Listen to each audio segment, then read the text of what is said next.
So a condition for an object to be static, that is for it to be at rest and remain at rest, is that the torques balance. This is kind of a condition we're adding in addition to the conditions we've already seen that the forces must balance. In that sense, I've listed here to the right that the summary of conditions for static equilibrium is that the horizontal forces must balance, in other words, sum up to zero.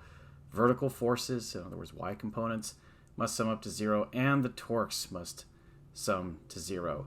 And that's also what it says here on the key concepts slide.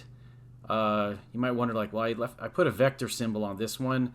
I could have maybe put a z subscript on this one, because usually if you're working in an xy plane and if you ask, like, what are the directions of the torques based on the right hand rule, they're usually either going to be in the plus or minus z direction. But it's maybe simpler to just leave it off and just say, hey, we're going to look at torques, right? And I've said before that it's okay to look at torques as either rotating in one direction, like maybe clockwise versus counterclockwise, and just defining that one direction is positive and the other is negative, and then doing the minus signs appropriately. That's usually what I do.